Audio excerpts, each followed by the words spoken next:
to wadok e utewa. Okay. Seneta ka koro watiyo kang'ono madidwar ni jodala owinji, jogwengewa ma jokaluo ma koro parore sani, ang'o madidwar ni giwinji kaka in jatelo manie Senate? Ang'eyo ni oganda luo osebedo ka parore ni to wachom kanye. Oganda luo osebedo gi parruok mang'eny ni kuom higni te, ang'o momiyo wan ema wasebedo ka wan mbele, to sa asaya mwadhi to ok wayud le mwalawni. Nitie gigo mosetimore maber n'oganda luo Kenya ka, mapok otimore ne oganda luo e pinje mamoko. Wang'eyo ni oganda luo nitie Tanzania, kendo wang'eyo ni gintie Uganda. An awuon Akendo Uganda kuom joluo makono. Tang'eyo ni riwruok kata solidarity ma jaluo ni godo Kenya ka onge pinje mamoko mawachogo. To mano osekonyowa kendo oseketowa e mesa. Sa asaya migo mbaka mar Kenya to jaluo bede mesa. Namba wa ok ni malo kaka ne namba wachalo kan wayudo independence. Kan wayudo independence, jogo mae dhot mar jo-Kikuyu ne namba 1 to jaluo ne namba 2. To sani nikech weche mang'eny mag Kristo kata kitwa moko manwaweyo machalo do, sani iyudo ni jaluo namba 4. To kata kamano, onge mbaka magore Kenya ka ma jaluo ok osebede because of our solidarity and our unity. Sani kik wane mudho wala e ot.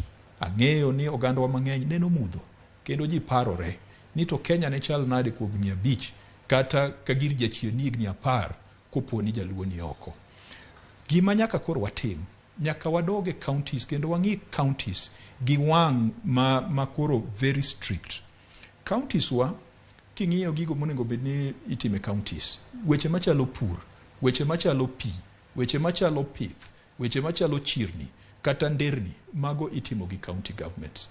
Sani wadwani mondo governors wa otinwa maber, mondo kik jaluo nind kech, mondo kik kech maneno komako pinje mamoko Kenya cha omak piny luo. Nikech dhano ka nigi chiemo to dhano nyalo paro maber kendo dhano nyalo dhi e tich. Dhano ka nigi chiemo, dhano bedo gi chir kendo dhano bedo gi pride. Omiyo sani wang'o wadwa keto e devolution e counties mondo pesa otigoro maber, to e sirikal mamalo bende ok wabi wenegi. Nikech pesa magitiyo godo no en usuru moa ir jaomena, en usuru moa ir miyo moro ma jaboya, en usuru moa e dho nembe mathurwa.